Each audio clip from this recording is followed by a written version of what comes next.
তারপর আব্দুল মাসউদ রাদিয়াল্লাহু তাদের থেকে মুখ ফিরিয়ে নিলেন। ফাকাল আমর ইবনে সালামা, চলে গেলেন।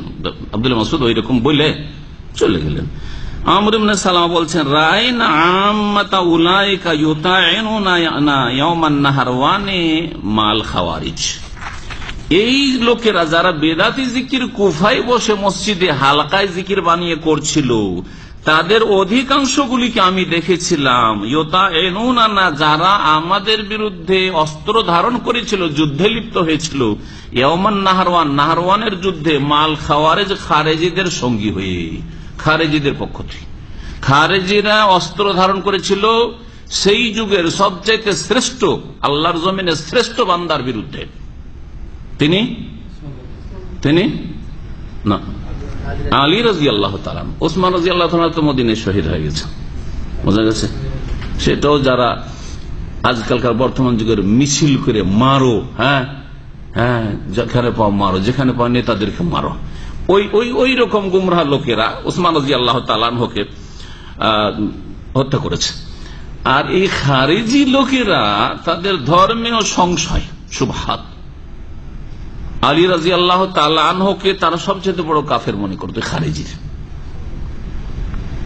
মুআবিয়া রাদিয়াল্লাহু তাআলা আনহুর সাথে সমঝোতে আসলেন, আর মাঝখানে সালিস, তৃতীয় পক্ষ, আবু মুসা আশআরীকে আর আমর ইবনে আসকে, আমর ইবনে আস মুআবিয়ার পক্ষ থেকে, রাদিয়াল্লাহুর পক্ষ থেকে, আর আলী রাদিয়াল্লাহুর পক্ষ থেকে প্রতিনিধি হচ্ছেন আবু মুসা আশআরী।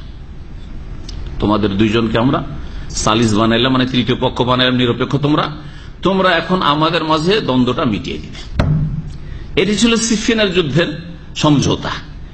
এই সমঝোতাকে খারেজিরা তাদের জেহালতের কারণে, মূর্খতার কারণে বুঝে নিল যে এটা শিরক, কুফরি, শিরক করে দিল। কি আল্লাহ বলছেন, ইনিল হুকম ইল্লা লিল্লাহ, বিচার হবে কার? একমাত্র আল্লাহর। তাহলে আবু মুসা আশআরীকে আর আমর ইবনে আসকে বিচারক কেন বানালে? তাহলে আল্লাহর সাথে আবু মুসা আশআরীকে আর আমর ইবনে আসকে শরীক করে দিলে। কত গুমরাহি, কত গুমরাহি! সাধারণ মানুষ বিব্রত হবে যে হুকুম আল্লাহর যখন, আর এরা আবার বিচার সালিস মাঝখানে করবে, তাহলে তো শিরক হয়ে গেল। এইভাবে কারা গুমরাহ হয়েছে? খারিজিরা গুমরাহ হয়েছে, আর অস্ত্র ধারণ করেছে, আর সেই যুগের আল্লাহর নেক বান্দা আলী রাদিয়াল্লাহু তাআলা আনহুকে শহীদ করেছে মসজিদে যাওয়া অবস্থায় ফজরের নামাজে, নেকির জন্য। ওই খবিজ বলতো যে আমি আলীকে খুন করে জান্নাত যেতে চাই, আউযুবিল্লাহ, আলীকে খুন করে জান্নাত যাব। আজকাল এই যে বোমাবাজি করে মনে করে যে জিহাদ করে কিসে যাব? জান্নাতে যাব। বম ফুটিয়ে মুসলিমদের সমাজে, হাটে, বাজারে, দোকানে, পাটে আর স্টেশনে বম ফুটিয়ে জান্নাতে যাব। এরা ওই খারিজি দল। কিয়ামত পর্যন্ত এই চরিত্রের খারিজিরা থাকবে, ইসলাম দুশ্মনেরা, কাফেরদের স্বার্থে কাজ করছে, মুসলিমকে খুন করছে, আর ওর নাম জিহাদ, ওর নাম সওয়াবের কাজ, জান্নাতে যাওয়া কাজ।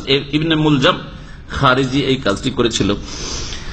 আর আলী রাদিয়াল্লাহু তাআলার বিরুদ্ধে তার অস্ত্র ধারণ করেছে। এই সংশয়ের উত্তর কি হবে? যে আল্লাহ বলছেন যে বিচার একমাত্র হবে আল্লাহর। তা আবু মুসা আশআরীকে আজকে সালিস বানাইলে ওরা কেন বিচার করবে? বলেন, এর উত্তর কি?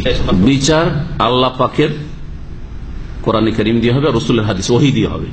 কিন্তু আল্লাহকে নিজে নেমে এসে বিচার করবেন না, কোরআনের বাস্তবায়নের জন্য কাউকে লাগবে। হ্যাঁ, তো আলী রাদিয়াল্লাহু তাআলা আনহু আর মুআবিয়া রাদিয়াল্লাহু আনহু যে তৃতীয় পক্ষ মেনে নিলেন এই দুজন সাহাবীকে, আমর ইবনে আসকে আর আবু মুসা আশআরীকে, তাদেরকে হাকাম, বিচারক মেনে নেওয়ার উদ্দেশ্য হচ্ছে যে আপনারা কোরআন সুন্নাহকে সামনে রেখে আমাদের মাঝে মীমাংসা করে দিবেন, ফয়সালা কোরআন সুন্নাহ দিয়ে হবে, কিন্তু ইনুল হুকম ইল্লা লিল্লাহ, আল্লাহরই হুকুম হবে। কিন্তু এই ফয়সালাটা, সিদ্ধান্তটা কে দিবে?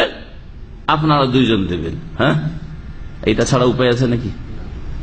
তাহলে আজকাল কোরআনই বিচার সৌদি আরবে হচ্ছে, তো বাদশার পক্ষ থেকে হুকুম না হয়ে আল্লাহকে নেমে এসে চোরের হাত কাটার হুকুম করবে নাকি? আল্লাহ কোরআন হুকুম করে দিয়েছে, ফাক্তাওয়াই দেওয়া হবে, কিন্তু চোরের হাত কাটা, অমুক তারিখে অমুক চোরের হাত কাটো, জেলখানা থেকে বের করে নিয়ে এসে এই অর্ডারটা বাদশাহ করতে হবে না? বা আদালতের কাজী সাহেবকে করতে হবে না? জি হ্যাঁ, জজকে করতে হবে। এই গুমরাহি, শুবহাত, সংশয়, ইসলামকে ভুল বুঝে নেওয়ার কারণে মানুষ বিভ্রান্তির শিকার হয়েছে ধর্মের নামে। এই খারেজিরা বলছেন এই লোকদের সম্পর্কে, যারা এই জিকিরের বেদাত শুরু করেছিল, আল্লাহর গজব নামলো এই বেদাত করার কারণে, যে তারা সবচাইতে নেক বান্দা যারা খলিফায়ে রাশেদ আলী রাদিয়াল্লাহু তাআলা আনহু এবং তার সাথী সঙ্গে তাদের বিরুদ্ধে নাহরওয়ানের যুদ্ধে আমাদের বিরুদ্ধে তারা অস্ত্র ধারণ করে এসেছিল খারেজিদের সাথে হয়ে, আর এরা সবগুলি নিহত হয়েছিল, খুন হয়েছিল, কারণ তাদেরকে দমন করা হয়েছিল। আল্লাহ পাক রব্বুল আলামিন সেখানে বিজয় দান করেছে খারেজিদের উপর। আলী রাদিয়াল্লাহু জিম গ